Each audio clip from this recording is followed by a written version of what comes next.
because everything that you think Donte DiVincenzo might not be, he has proven himself to be that already. And here is some guy who has been dealt a few bad cards in the injury department, and if he can put it all together with this cast around him, there is really something to be excited about in Donte DiVincenzo, who joins us for the very first time here on Damon and Ratto. Damon, Bruce, you'll hear from Ray in just a second, but Donte, thank you for joining us today, and welcome to the Bay Area. Absolutely. Thank you so much for having me. It's exciting to have you here. You were a free agent. You could have gone anywhere. Why'd you choose the Golden State Warriors? It came down to culture and environment for me. When I think long term of my career, I want to be in this league for a very long time. And you just see what the Warriors have done with certain guys who have come in. And, you look at Otto last year and you look at GP2. They've done amazing jobs of developing those guys. And, Otto battled a few injuries, and something that, like you said in the introduction, is something where I'm fully healthy, but it's still in the back of my mind, and it's something where that definitely weighed into my decision. If you had to list the reasons why, was the fact that they took a guy like Otto Porter who had an injury history and basically made him an important and almost vital contributor? I mean, given your circumstances and given sort of the rough comparison to his, was that as much a reason as just the fact that you get to play on a winning team? I think, honestly, I wouldn't say that it was a huge reason. I think that was like the cherry on top for me, because I think it gave me the vibes of being back in Milwaukee the other couple years ago, playing with Drew, Chris, and Giannis, playing with guys that are all-stars and MVP caliber player. And Giannis and Steph, and that was more of it, where it was more of I know what I did on a team like that, and I know how I can contribute on a team that is that good, and a championship caliber team, and honestly how I can fit in. I don't need my number called. I don't need anything like that. It's just doing what I do best, is complimenting guys like that. Donte, when we were kind of preparing the audience for our conversation, we were setting it up, and you went through what I think has to be one of the most difficult things for an athlete to go through. Not only are you rehabbing an injury, finally getting back into your game before you injure yourself again, but you get injured at the start of a postseason run on an incredibly significant team. And obviously postseason runs are in your collegiate DNA, for goodness sakes. So you must have felt, man, we got something special here. I'm thrilled to be a part of it, only to have it taken away from you again. And if I'm thinking of all of the mental challenges professional athletes must go through, that's got to be up there with them, man. Yeah, absolutely. I mean, I've had an interesting, honestly, few years. And I think that, everything that you just named kind of went into my decision of going to Golden State, is because now I get to go in and not worry about anything else. Don't worry about money. Don't worry about contracts. Don't worry about any situation, trades, or anything. Just play ball. And that's kind of the big reset that I needed in terms of my career and the mental, like you said, mental obstacles of just being able to go out there and just play ball now, and focus on that and doing what I love to do, and then let the chips play where they fall. Donte DiVincenzo here on 95.7 The Game. And again, you spend a little time with the Sacramento Kings. We'll tell like 2 or 3 jokes before it's all said and done here. But I want to, if I could, just focus on your time in Milwaukee for just a little bit more before we talk about the superstars you're about to play with. What was it like to be around Giannis? He seems to be as nice off the court as he is dominating on it. Yeah, I mean, Giannis, I said this a while back when I first joined Milwaukee, when I first got drafted. He's just a normal, at the time, he was, 24, 25 at the time. And I just said he's a normal guy. Honestly, that's the best way I can describe it, is you think that, he has this status and this stature that he's going to be something other than honestly just a normal person. And he likes to have fun. He likes to joke around. But when he gets in between the lines, he's a dominant killer out there. And that's kind of what everybody feeds off of. Are there, in your mind, comparisons that you can draw between the Milwaukee teams you were on and the Golden State team that you probably don't know a whole lot about except through reputation? Do you make links like that, or are you going into this year especially assuming nothing? Well, I think the comparison is, I think you can break it down into two different things. Like the team aspect of things, yes, you're right. I don't know necessarily what I'm getting into, but the culture and the environment, from what I've been told, and honestly a few days out in the day of what I've witnessed already in the off season, is it's very similar in terms of that. Everybody top to bottom takes care of everybody around. It's the vibe in the locker room, the vibe in the kitchen, the vibe and everything in the facility is very similar to when I was in Milwaukee. So that similarity I can compare, but like you said, the team, I'm just, I'm going in with a clean slate of just wanting to play ball and just see what happens. It might be way too early in your Golden State Warriors tenure to even really have this conversation because everyone kind of finds their own level on this team. But have you had specific conversations with Steve Kerr and Bob Myers about the role that they would like to see you playing at the very least early on in this season? No, not necessarily role. I talked to Coach Steve Kerr when I first signed for the team, and we had a good conversation, but it was more general about, how I fit in, how much fun I'm going to have playing in the system, and, everything to look forward to, not necessarily a defined role, because like you said, it's very early. But we'll have a good off season leading up to training camp, and I think everything will become more clear towards then. Can you tell us a little bit about the recruiting pitch that either Draymond Green or Steph Curry gave you? Yeah, I mean, those guys were straightforward. They've been in positions where, they were free agents before. They had to make decisions of either going back to the team that they were on or going elsewhere. And they just gave me the pitch of the similarity between cultures. I think that's huge. And when you're in a culture, you're in an environment that everybody wants to succeed and everybody's unselfish, it allows everybody around you to succeed. So that was their pitch, and basically saying that, they can help me get to where I want to be in my career, but also I can help them get to another level of their career and how I can complement them, and that was really important for me. How do those pitches normally go? Is it just an informal conversation? Does it feel more formal? I mean, not quite like a job interview, but close to it. How do those... Take us inside the pitch. No, it was very informal. Because players at the end of the day, they understand that you guys have families, you guys have certain needs and expectations for individual, and they can't just say what's best for you. You have to figure out what's best for you, but they can just lay out what they've been through, where they think I'm at, and their personal opinion of how I want to get to where I want to be.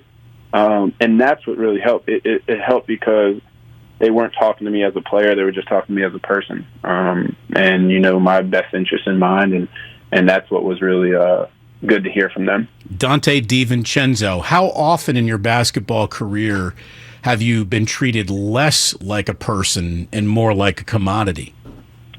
It happens. I think it's the nature of the business. I think that it just comes with being an NBA player, but I always go back to the two words, culture and environment. It just gave me a sense of, relief and a sense of, being comfortable. It reminded me of Villanova, of talking to those people, and it reminded me of my early days in Milwaukee talking to Steph and Dre. It's like that sense of comfort was really what it was, and like I said, when you get treated like the person, you can just thrive because those relationships will develop and be there. So former Warriors assistant Mike Brown has been hired up in Sacramento Yep. to completely change that culture and that team and that feeling. You were there. We're on, by the way. You're on a real big deal show here. In case you didn't already garner that, we are simulcast in Sacramento, for goodness sake. So, Donte, what was it like playing for the Kings after being in a championship situation? And I'm guessing, as many jokes as we tell, it can't all be bad anywhere. What was your favorite part about living in Sacramento? I'll definitely say this. It was a difference between, Milwaukee was the first team I've experienced. So that was my experience, was that sort of level, that championship level mentality every single day. Top to bottom. So when I got there, they were in that transition period of Coach Alvin was in the interim position. Guys were just getting traded there. So, we were trying to figure out a bunch of things and, finish up the season strong. And I think for me, what made it the best for me is I really invested myself in the locker room, but just trying to create relationships and trying to help not only myself, but, Davion Mitchell is somebody I really, really poured into, just, talking to him because that's all he's experienced so far. And it was actually funny when I was still right before free agency, I was out in Sacramento, right as Coach Brown had his press conference. And I was talking to Coach Brown and we were just chopping it up. And, I got the vibe and everything that he's going to be an amazing fit there. He just, even in the short time that I was out there for, a few days with him around, he just commands so much attention and respect from everybody that he was talking to. And I think that he's going to do nothing but great things over there. How's our old friend Harrison Barnes doing? He's awesome. HB was, when I first joined, he was one of the most welcoming people there. And it was super fun. We got a lot of dinners on the road and we still talk now and he's great. I don't want to engage in stereotyping, but was that different than you thought Sacramento would be, given what their history of the last decade and a half was like? Did you expect it to be much worse than it actually was? Yes, honestly. I mean, you see the jokes and everything on social media, and you see, certain guys in the league make jokes about it and stuff. And it's all fun and games. But when I got there, I was actually, to be honest, I was excited just for, just to be at a fresh start. And when I was there, it wasn't as bad as everybody says it is. I think they really were just trying to figure things out this past season, and they made a really good decision. And Coach Brown and the staff that he's brought on, top to bottom so far, has been really, really helpful over there. And like I said, it wasn't as bad when I joined, and it's only going to get better in the years to come. And again, you were on a Milwaukee team, Donte, that helped put the East and the Eastern Conference sort of back on the map in the NBA. You're out in the West here now. I mean, look, it's tough for the Warriors to get through the West. It had to feel like you were just going into battle unarmed an awful lot of the nights up there. Yeah, like you said, I mean, honestly, when I was in Milwaukee, you look at the calendar and you see certain days where your minutes may be a little bit lower as a starter on the team of like the Milwaukee Bucks. But when I came to Sacramento, it was like you're facing, like you said, Western Conference team. It's a battle night in and night out.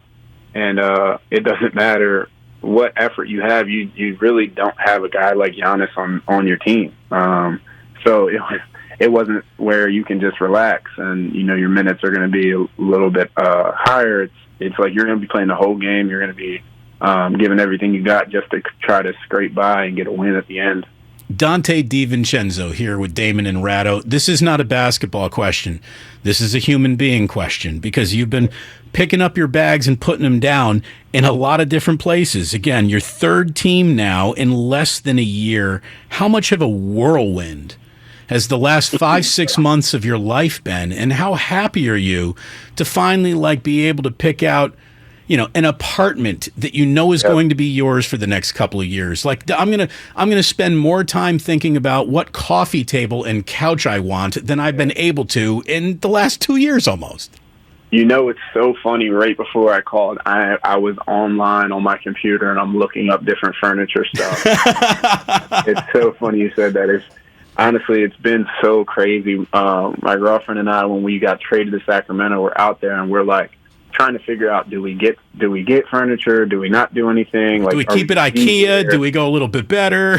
Exactly. Like, we're trying to figure out our budget and what we want to do and everything. And then in the off season, it's like, okay, well, I'm going to be a free agent. Where are we going to live in the off season? And our family's back east, some in Philadelphia, and that was another move. And now we're moving again. But we're so thankful to be out there and be able to settle down for a little while and get comfortable. How do you get comfortable in an area like this, where basically living in a garage is $6,000 a month? Listen, we make good money as NBA players, and all I got to say is a lot of that money is going towards rent. What do you think of Chase Center? I mean, the facilities are obviously more compact because there's not an amount of square footage, but everything about that place is state of the art, man. Yes, it's beautiful. Playing there as a visitor, we even said it's either one or two of best guest visiting locker rooms in the league. It makes you feel like you're honestly have a little bit of an advantage of how nice it is. But then just recently, last week, I went out there and I got to finally see the weight room, the treatment center, the practice facility, everything, and I just can't wait to work there. It's like you said, it's top notch. It's the best of the best, and it makes you want to work hard. All the college ball you played. Did you ever get a game in the Palestra? I did. We played there. We played there once a year, so I got to play there 3 times, and it's always surreal being able to play there. Honestly, a glorious gym. I mean, look it up, kids, for those who don't know. A glorious gym. How much are you still in contact with some of your Villanova teammates? Jalen Brunson, Mikal Bridges. I mean, dude, Jalen just got hooked up with a new deal in New York, huh? Yeah, so Jalen and I actually have been working out at Nova. We've been, Eric Pascal came back for a few weeks, and we were all working out there, and, everybody has their own schedule. We bounce around, but it's always great to be back with those guys and be able to. I mean, Jalen and I honestly talk and FaceTime every day. That's like a brother to me. But Mikal, we keep in touch. All those guys are really great guys, and I'm wishing them the best success going forward. But honestly, it was so great to be back and have Coach Wright pop in and out of the facility and being able to talk to him as well. Did Jay Wright teach you more about tailoring your game to the NBA or tailoring your suit? He talked to me so much. Honestly, and this might be, I don't know, he talked to us more about off-the-court stuff than on the court. He wanted us to really become men versus just good basketball players. He said our talents and our work ethics are going to take care of the basketball. He really invested in us as young men, and honestly, I wouldn't be an NBA without him. I can truly say that, I think. Were you surprised when he left? Or did you have a sense that maybe he had run his race there? I had a little bit of a feeling. Coach Wright is an old school coach. He's with everything changing in the college basketball world, and his family, his kids getting a little bit older. I think he was, he's deserving of this time to, enjoy his family time with his wife, and hit the golf course. I think that's something that Coach loves. And he's still involved. He's still involved with all of our lives, the guys that left and still the players that are there right now. I'll tell you, I think you're really, really going to get the same vibe from Steve Kerr. We have a weekly conversation with Steve, and we've had it for years now, and he's about as down-to-earth and a real human being in a world of professional athletes that, like you said earlier, sometimes don't get treated like real human beings. I think you're going to find that college feeling in an NBA locker room, which is rare. Yeah, it's right. He played, so I think as a former player, he gets it. He understands how to communicate with players, and I had a conversation with him already, and it's that calming effect that you talked about a little bit about him. He really treats you like a person. Donte DiVincenzo with us here, and we appreciate all the time you're giving us. Just a few things so fans know what to expect. Do you prefer the Michael Jordan of Delaware or the Big Ragu? You guys can go with the Big Ragu. That's cool with me. That's fine. It's a great nickname, and believe me, fans are going to be chanting it out here. Fans love a good nickname in the Bay Area, and Big Ragu certainly is one. With Summer League happening, You know, Ray and I are sitting around trying to talk about the merits of Summer League, what you can learn about a player in Summer League. It's been a long time since you've been asked to play a Summer League game. When you were playing in the Summer League, what did you learn about yourself, and what should we put into what we garner from Summer League games? Explain how important we should take it. You know, I think you look at Summer League and you look at guys that are on the court right now for us, and, you know, Wiseman and Kuminga and Moody's. You look at how they're developing their games that are, you know, not necessarily at the rate that they're going to do it on the team with Steph, Clay, Draymond. Meaning, like, you know, Kuminga's playing a lot of on-ball stuff. You see just all of them being more involved in the offense and rather trying to just play their normal games of sitting next to Steph, Clay, and Draymond and Jordan and stuff. Is like you're working on your game during Summer League. So it's not necessarily about, in my opinion, about the percentages and you know, all that stuff. You're really trying to work on the stuff that you've been working out in the off season and being able to, you know, fine-tune all that stuff because you don't get that opportunity at that rate during the season with such great players around you. Do you like playing defense-first basketball? Because that's going to be the ask. No, I love playing defense first, you know, because when you play defense first, you get so many different easier opportunities in transition, and you make runs that way. You know, the half-court game is more for the playoffs, and that's, you know, that's great, and playoffs it's tough, but during the regular season, if you can get out and transition and run as much as you possibly can, you get so many different easy opportunities. I'm going to tell you right now, Donte, you're going to like the gnocchi at Trattoria Contadina in North Beach. You might want to write that down. Take your beautiful girlfriend out to a little gnocchi at Trattoria Contadina in North Beach. And I am not paid to say this. It's just where my fat boy likes to go. So I'm just going to pass that along to you. Want to welcome you to the Bay Area. This was a great conversation. I hope we get to have more with you. Thank you for joining us. Absolutely. Thank you guys so much for having me. That was great. And by the way, what have you decided furniture-wise? What are you going with? You know, I have not decided. I personally added a lot to my cart, but, you know, the boss has to go through the cart and actually pick out what she wants. Indeed. Good luck with that. Yeah, you shouldn't even have to go to the store for all the input you're going to have. I know, right? Donte, thank you very much. Good luck to you. Thank you so much, guys. Donte DiVincenzo.